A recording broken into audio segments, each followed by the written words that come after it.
اشاعت القراءت YouTube channel کو subscribe کریں اور بیل آئیکن کے بٹن کو کلک کر لیں۔ گزشتہ سبق۔ اب اس کے بعد چوتھی قسم ہے مد فرعی کی مد لازم۔ مد لازم وہ مد ہے جس میں سکون ہو۔ آئیے کتاب کے اندر پڑھتے ہیں آج کا سبق۔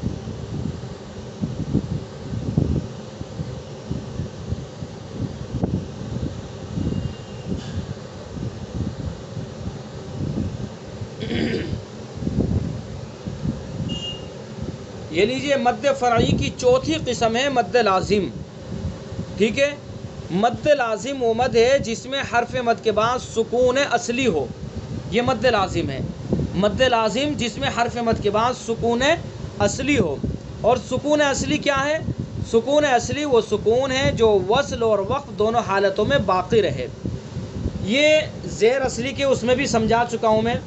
اصلی تو اصل میں اصلی ہوتا ہے، یعنی اصلی جس کے اوپر کوئی فرق نہ پڑتا ہو وہ اصلی کہلاتا ہے۔ تو سکون اصلی وہ ہے جو وصل اور وقف دونوں حالتوں میں باقی رہے، یعنی ہم اگر وقف کر رہے ہیں تب بھی وہ سکون باقی ہے، اگر وصل کر رہے ہیں ملا کر پڑھ رہے ہیں تب بھی وہ سکون باقی ہے۔ تو اگر سکون ایسا ہے کہ جو وصل اور وقف دونوں حالتوں میں باقی ہے تو وہ سکون اصلی ہے۔ تو مد لازم وہ مد ہے جس میں حرف مد کے بعد سکون اصلی ہو، اور سکون عارضی ابھی آپ نے اوپر پڑھائی ہے، مد عارض وقفی، یعنی سکون عارضی جو وصل کی حالت میں ختم ہو جاتا ہے وہ سکون عارضی کہلاتا ہے، ٹھیک ہے۔ تو مد لازم وہ مد ہے جس میں حرف مد کے بعد سکون اصلی ہو۔ سکون اصلی وہ سکون ہے جو وصل اور وقف دونوں حالتوں میں باقی رہے۔ اب آگے چلتے ہیں۔ مد لازم کی 4 قسمیں ہیں۔ جیسے مد فرعی کی 4 قسمیں تھیں، تو مد فرعی کی 4 قسموں میں سے چوتھی قسم مد لازم، مد لازم کی بھی 4 قسمیں ہیں، ٹھیک ہے۔ یعنی یہ ایک پیڑ کھڑا ہو گیا، اس پیڑ کی یہ شاخیں ہیں، شاخیں نکل رہی ہیں۔ سب سے پہلے مد کی 2 قسمیں نکلی تھی، مد اصلی، مد فرعی۔ اب مد اصلی اس کی کوئی قسم نہیں ہے، مد اصلی دوسری جو قسم ہے مد فرعی۔ مد فرعی کی 4 قسمیں نکلی، تو ان 4 قسموں میں سے مد لازم کی آگے 4 قسمیں نکلی ہیں، ٹھیک ہے۔ مد لازم کی 4 قسمیں: مد لازم کلمی مثقل، مد لازم کلمی مخفف۔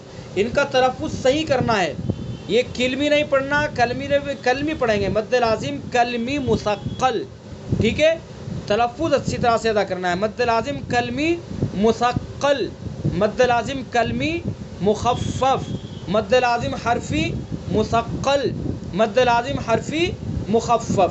یہ مد لازم کی 4 قسمیں ہیں۔ زوم کر کے دکھا دیتا ہوں۔ مد لازم کی 4 قسمیں: مد لازم کلمی مثقل، مد لازم کلمی مخفف، اور اسی طرح سے تیسری مد لازم حرفی مثقل، چوتھی مد لازم حرفی مخفف۔ یہ مد لازم کی 4 قسمیں ہو گئی۔ اب ان 4 قسموں کو ہمیں سمجھنا ہے، ٹھیک ہے، توجہ کے ساتھ سمجھنا ہے۔ تو مد لازم کی 4 قسموں میں سے پہلی قسم ہے مد لازم کلمی مثقل، ٹھیک ہے۔ کیا ہے مد لازم؟ ادا کیجئے آپ میرے ساتھ۔ مد لازم کون سی قسم ہے؟ پہلی مد لازم بولیے۔ کلمی مثقل۔ کلمی مثقل، جی میں اس لیے بلوانا چاہ رہا ہوں تاکہ تلفظ صحیح آپ ادا کر سکیں۔ مد لازم کلمی مثقل وہ مد ہے کہ کلمے میں حرف مد کے بعد تشدید ہو۔ بہت آسان ہے کہ ایک کلمہ ہو، اسی کلمے میں حرف مد ہو، اور اس حرف مد کے بعد اسی کلمے میں تشدید ہو، تو یہ کیا ہے؟ مد لازم کلمی مثقل۔ جیسے مثال دی گئی ہے ضالین، دیکھیں ضالین یہ پورا ایک لفظ ہے، اسی کے اندر الف حرف مد ہے، ٹھیک ہے، اور اسی کے فوراً بعد لام ہے، اور لام کے اوپر تشدید ہے۔ تو یہی قاعدہ بتلایا گیا کہ مد لازم وہ مد ہے کہ کلمے میں حرف مد کے بعد تشدید ہو۔ جیسے ضالین کے اندر الف حرف مد ہے اور اس کے بعد لام ہے، اور لام کے اوپر تشدید ہے، اور ضالین پورا ایک لفظ ہے۔ کس طرح سے پڑھیں گے؟ ضالین، تو یہ ہوا مد لازم کلمی مثقل. دوسری مثال دیکھیے اس کی، اتحاجونی.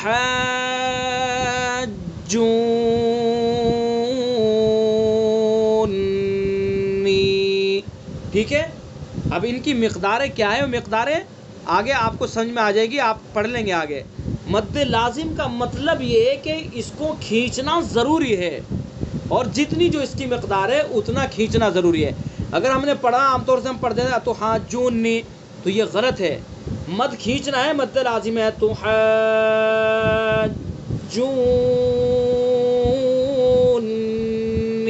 اس طرح سے پڑھنا ہے. تو اس کے اندر اتحاجونی، ہا کے بعد الف ہے جو حرف مد ہے. ٹھیک ہے، اور الف حرف مد کے بعد جیم ہے، جیم کے اوپر تشدید ہے.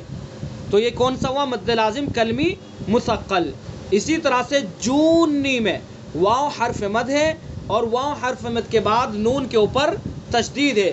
اتحاجونی پورا ایک لفظ ہے، تو اسی کے اندر حرف مد اور اسی کے اندر تشدید.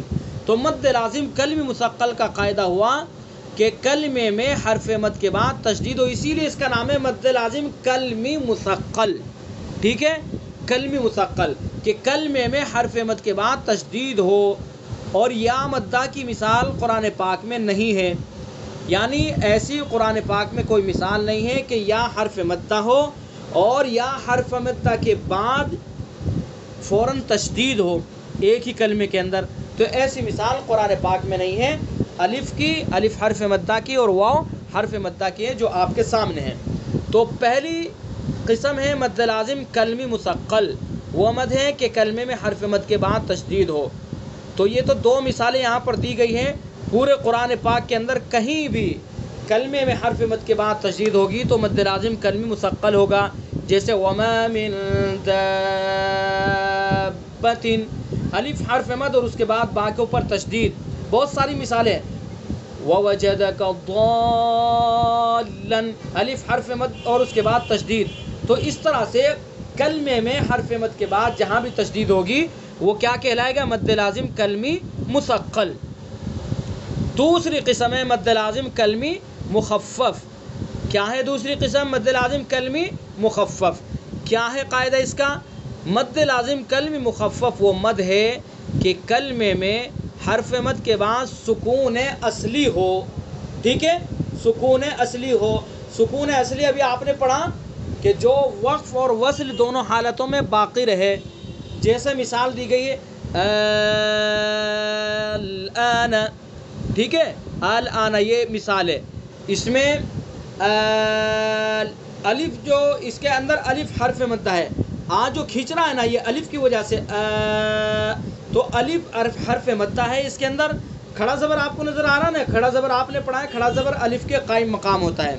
تو الف حرف مدہ ہے اور الف حرف مدہ کے بعد لام کے اوپر سکون ہے. لیکن یہ سکون ایسا ہے جو اصلی ہے، یعنی یہ سکون ہر حال میں پڑھا جائے گا. یہ سکون کسی بھی حالت میں یہاں سے ٹس سے مس نہیں ہوگا، یہاں سے نہیں ہٹے گا، چونکہ یہ اصلی ہے. تو حرف مد کے بعد سکون اصلی ہے، تو اس لیے اس کا نام ہے مد لازم کلمی مخفف. جیسے الآن، کھینچتے ہوئے لام میں ملا دیں گے. الف کو کھینچتے ہوئے، یعنی جو الف حرف مدہ ہے اس کی آواز کو کھینچتے ہوئے لام میں ملا دیں گے. لام کے اوپر جو سکون ہے یہ سکون اصلی ہے. ٹھیک ہے، تو وہی بتلایا گیا ہے قاعدہ کہ کلمے میں مد لازم کلمہ مخفف و مد ہے کہ کلمے میں حرف مد کے بعد سکون اصلی ہو. جیسے الآن میں آل، آل یعنی اس میں یہ مد ہو رہا ہے، آل جو کھینچ رہا ہے الف حرف مدہ اور اس کے بعد لام کے اوپر سکون. مد لازم کلمی مخفف کی حفظ کی روایت میں صرف یہی ایک مثال ہے جو سورہ یونس میں 2 جگہ آئی ہے. دیکھیے پورے قرآن پاک میں امام حفص کی روایت میں مد لازم کلمی مخفف کی صرف ایک ہی مثال ہے جو سورہ یونس کے اندر 2 جگہ آئی ہے. بس یہی آل آنا، یہی مد لازم کلمی مخفف کی مثال ہے. اس کے علاوہ امام حفص کی روایت میں، جن کی روایت میں ہم قرآن پاک پڑھتے ہیں، ان کی روایت میں پورے قرآن میں اس مثال کے علاوہ کوئی دوسری مثال مد لازم کلمی مخفف کی نہیں ہے. ٹھیک ہے، تو اس لیے یہ تو اور آسان ہے کہ ایک لفظ ہے ہمیں یاد رہے گا کہ مد لازم کلم مخفف ہے. تو میں سمجھتا ہوں کہ آپ یہ دو ہی قاعدے اچھی طرح سے یاد کر لیں، چونکہ آگے پھر مد لازم حرف مثقل، مد لازم حرف مخفف، ان کو بھی سمجھانا ہے اور ان کے سمجھانے میں ٹائم لگ جائے گا. تو آج کا یہ سبق ایک مرتبہ اور سمجھ لیجئے، اور اس کے بعد پھر ایک صورت کی آج مشق کر لیتے ہیں. ٹھیک ہے؟ تو مد کا بیان، مد کے بیان میں ہم نے پڑھا ہے مد فرعی کی 4 قسمیں. مد فرعی کی 4 قسموں میں سے چوتھی قسم مد لازم. مد لازم کی یہ 4 قسمیں ہیں: مد لازم کلمی مثقل، مد لازم کلمی مخفف. تو مد لازم کی 4 قسموں میں سے 2 قسمیں آج ہم نے پڑھی ہیں، اور ان 2 قسموں کو یاد کرنا ہے، ان کو سمجھ لینا ہے. تو قرآن پاک میں جہاں بھی یہ مد آئے تو اس مد کے مطابق ہمیں اس کو ادا کرنا ہے. تو پہلی ہے مد لازم کلمی مثقل. مد لازم کلمی مثقل وہ مد ہے کہ کلمے میں حرف مد کے بعد تشدید ہو، یعنی ایک ہی کلمہ ہو، اسی ایک کلمے میں حرف مد ہو اور حرف مد کے بعد فوراً تشدید ہو، تو وہ مد لازم کلمی مثقل کہلائے گا. مثالیں آپ دیکھ سکتے ہیں پورے قرآن پاک میں جہاں بھی اس طرح کی مثالیں آئیں. اور دوسرا ہے مد لازم کلمی مخفف. کلمی مخفف مد ہے کہ کلمے میں حرف مد کے بعد سکون اصلی ہو، اور سکون اصلی آپ نے پڑھا کہ جو وقف اور وصل دونوں حالتوں میں باقی رہے، یعنی اس کے اوپر کوئی اثر نہ پڑتا ہو، چاہے وقف کرو چاہے وصل کرو، وہ ہر حال میں باقی رہے، اپنی جگہ سے ٹس سے مس نہ ہو. اگر اس سکون کو ختم کیا جائے تو لفظ ہی ختم ہو جاتا ہے. تو اس لیے مد لازم کلمی مخفف کا قاعدہ یہ ہے کہ حرف مد کے بعد کلمے میں ایک کلمہ ہو، حرف مد کے بعد سکون اصلی ہو، سکون اصلی ہو، جیسے الآن. ٹھیک ہے؟ تو یہ رہا آج کا آپ کا سبق. ان 2 قسموں کو یاد کر لیجئے: مد لازم کلم مثقل، مد لازم کلم مخفف. آئیے اب ایک صورت کی آج مشق کر لیتے ہیں.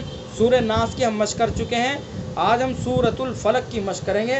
اور جس طرح سے میں پڑھوں گا آپ اس طرح سے پڑھنے کی کوشش کریں، اور جو قواعد آپ نے پڑھے ہیں ان قواعد کے مطابق ان صورتوں کو ہم پڑھیں.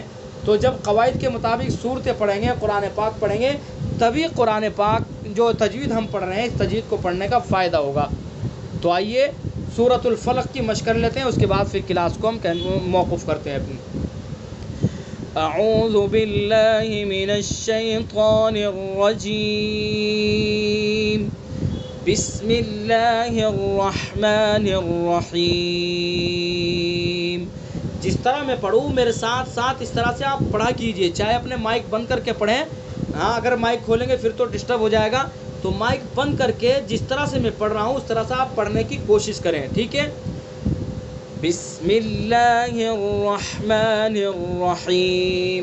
بسم اللہ میں ہمیں کہاں اللہ کے نام کو پر کرنا ہے، کہاں باریک کرنا ہے، اور راہ ہے تو راہ کو کیسا پڑھنا ہے، رحمان کی راہ کو کیسا پڑھنا ہے، رحیم کی راہ کو کیسا پڑھنا ہے، بتانے کی مجھے ضرورت نہیں ہے. چونکہ آپ نے قواعد پڑھ لیے ہیں تو ان قواعد کے مطابق آپ ان کو پڑھیں. ٹھیک ہے؟ قل اعوذ برب الفلق. ٹھیک ہے؟ توجہ سے پڑھنا ہے. فلق کا جو قاف ہے اس قاف کے اندر قلقلہ کریں گے. دیکھیے قلقلہ، حروف قلقلہ 5 ہیں: قاف، طا، با، جیم، دال. حروف قلقلہ کتنے ہیں؟ 5: قاف، طا، با، جیم، دال. جب یہ ساکن ہو تو ان کے اندر کیا کرتے ہیں؟ قلقلہ کرتے ہیں. قلقلہ کا مطلب یہ ہے کہ آواز پیچھے کو لوٹے گی. جب ہم وقف کریں گے، جب ہم اس حرف کو پڑھیں گے حروف قلقلہ کو، تو آواز پیچھے کو لوٹے گی. ٹھیک ہے؟ قلقلہ کی تفصیل ہے اصول تجوید حصہ دوم کے اندر، اس کی پوری تفصیل آپ پڑھیں گے. لیکن یہاں بس اتنا یاد کر لیں کہ یہ 5 حروف قاف، طا، با، جیم، دال جہاں بھی یہ ہوں گے اور ساکن ہوں گے تو ان کے اندر قلقلہ کریں گے. جیسے یہاں پر یہ قاف ہے، قل اعوذ برب الفلق. فلق، فلق یعنی آواز کو، قاف کی آواز کو پیچھے لوٹائیں گے. ایک تو ہم نے پڑھ دیا قل اعوذ برب الفلق، پتہ نہیں لگا کہ قاف پڑھا یا نہیں پڑھا. تو قلقلہ جب کریں گے اس کے اندر اور قاف حروف مستعلیہ میں سے قاف کو پر کریں گے تو یہ حرف ظاہر ہوگا اگر ہم نے اس کی صفت جو پر ہونے کی ہے اس کو بھی ختم کر دی اور قلقلہ بھی ختم کر دیا تو قاف ختم ہو جائے گا، قاف کا پتہ ہی نہیں لگے گا کہ پڑھا یا نہیں پڑھا. جیسے عام طور سے پڑھتے ہیں قل اعوذ برب الفلق، پتہ ہی نہیں لگتا ہے.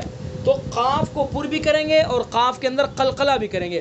قل اعوذ برب الفلق، فلق، قاف، لام اور حمزہ، حمزہ اس کے بعد عین، حمزہ کا جو مخرج ہے وہاں سے ادا کریں گے، عین کا جو مخرج ہے وہاں سے ادا کریں گے اور ذال کو نرمی سے پڑھیں گے. قل اعوذ برب الفلق، برب، را پر پڑھیں گے چونکہ را کے اوپر زبر ہے. قواعد آپ نے پڑھ لیے ہیں تو اس لیے فوراً سمجھ جایا کیجئے آپ کہ را پر ہے تو کیوں ہے. من شر ما خلق، من کون سا قاعدہ ہوگا اس کے اندر بتائیے جلدی سے. کون سا اخفاء؟ اخفاء حقیقی. ٹھیک ہے، تو اخفاء حقیقی کو کہاں سے ادا کرتے ہیں؟ ناک کے واسطے سے. من شر ما خلق، تو را کو باریک پڑھیں گے چونکہ را کے نیچے زیر ہے اور اس کے اندر تکرار نہیں کریں گے. بہت سے کیا پڑھتے ہیں من شر ما، من شر، اس طرح نہیں پڑھیں گے، نرمی کے ساتھ چونکہ باریک ہوگی.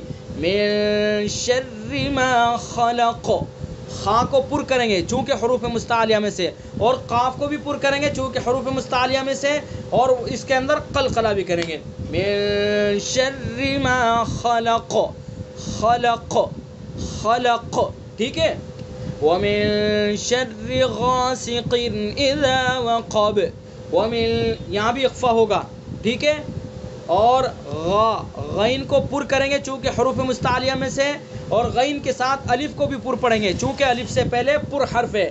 ٹھیک ہے، تمام قواعد یاد رکھتے ہیں، اجرا بھی ہوتا رہے گا آپ کا. یعنی جو قواعد آپ نے پڑھ لیے ان صورتوں کے اندر ان قواعد کا اجرا بھی ہوتا رہے گا. تو توجہ سے آپ سنتے رہیں اور غور کرتے رہیں اور پھر ان قواعد کو یاد کرتے رہیں. وَمِن شَرِّ غَاسِقٍ إِذَا وَقَبَ. چلیے غاسقٍ اذا میں کون سا قاعدہ ہوگا بتائیے آپ. اظہار حلقی. اظہار حلقی، چونکہ تنوین کے بعد کیا ہے؟ حمزہ ہے جو حروف حلقی میں سے. وَمِن شَرِّ غَاسِقٍ إِذَا وَقَبَ، قاف کو پر پڑھیں گے چونکہ حروف مستعلیہ میں سے اور با میں کیا کریں گے؟ ابھی میں نے بتلایا آپ کو قاعدہ قلقلہ. قاف، طا، با، جیم، دال، یہ 5 حروف ہیں قلقلہ کے، تو ان کے اندر قلقلہ کیا جائے گا. ہم نے با کے یہاں پر وقف کر دیا تو با کے اندر قلقلہ ہو جائے گا. وَمِن شَرِّ غَاسِقٍ إِذَا وَقَبَ، إِذَا وَقَبَ، إِذَا وَقَبَ. ٹھیک ہے. وَمِن شَرِّ النَّفَّاثَاتِ فِي الْعُقَدِ، وَمِن شَرِّ اخفا ہوگا، را کو باریک پڑھیں گے اور نون کے اندر کیا کریں گے بتائیے؟ نون کے اندر کیا کریں گے؟ غنہ، حرف غنہ ہے چونکہ نون مشدد اور میم مشدد کا نام بھی حرف غنہ ہے، آپ نے پڑھا ہے تو یہاں بھی غنہ کریں گے. وَمِن شَرِّ النَّفَّاثَاتِ فِي الْعُقَدِ، فِي الْعُقَدِ، نفاثات. دھیان سے توجہ سے، اس لفظ میں بھی بہت غلطی کرتے ہیں ہم پڑھنے میں. وَمِن شَرِّ النَّفَّاثَاتِ، وَمِن شَرِّ النَّفَّاثَاتِ فِي الْعُقَدِ. نفاثات ہی نہیں پڑھیں گے اس کو، سا اگر ہم نے پڑھ دیا سین تو یہ لہن جلی غلطی ہو جائے گی. یہاں پر سا ہے، سا کو نرمی سے جو اس کا مخرج ہے وہاں سے ادا کریں گے. فی العقد، دال کے اندر بھی کیا کریں گے؟ قلقلہ کریں گے. ٹھیک ہے. وَمِن شَرِّ حَاسِدٍ إِذَا حَسَدَ، وَمِن اخفا ہوگا، حَاسِدٍ اذا اظہار ہوگا چونکہ تنوین کے بعد حمزہ ہے. حسد، دال کے اندر قلقلہ ہوگا. تو اس طرح سے ہمیں تمام صورتوں کی مشق کرنا ہے. ایک ایک صورتوں کی روزانہ، ایک ایک صورت کی روزانہ مشق کر لیں گے. جس طرح سے میں آپ کو پڑھاؤں گا، میں مشق کراؤں گا، آپ بیٹھ کر کے وقت نکال کر کے 15 منٹ، 10 منٹ، آدھا گھنٹہ، جتنا بھی آپ کے آسانی سے وقت نکال لیں، ان صورتوں کو اسی طرح سے جیسے میں پڑھا رہا ہوں آپ ان کی مشق کیا کیجئے. ان صورتوں کو جو یہ نماز میں بھی پڑھی جاتی ہیں، ان صورتوں کی اصلاح ہو جائے گی تو انشاءاللہ میں امید کرتا ہوں کہ پورے قرآن پاک کو ہم درست پڑھنے لگیں گے. تو ایک مرتبہ پھر میں پڑھ لیتا ہوں، پھر کلاس کو ختم کرتے ہیں. بسم اللہ الرحمن الرحیم. قل اعوذ برب الفلق من شر ما خلق ومن شر غاسق اذا وقب ومن شر النفاثات في العقد ومن شر حاسد اذا حسد صدق اللہ العظیم۔ تو اس طرح سے آپ کو یہ مشق کرنی ہے، جو سبق آپ کو دیا ہے اس سبق کو یاد کر لیں۔ اصول التجوید حصہ اول آپ کا مکمل ہونے کو ہے، اس لیے آپ دھیان سے توجہ سے پڑھتے رہیں اور کلاس لیتے رہیں۔ تو ٹھیک ہے، کلاس بس یہیں پر اپنی ختم کرتے ہیں۔ السلام علیکم ورحمۃ اللہ وبرکاتہ۔ اشاعت القراءت یوٹیوب چینل کو سبسکرائب کریں اور بیل آئیکن کے بٹن کو کلک کر لیں۔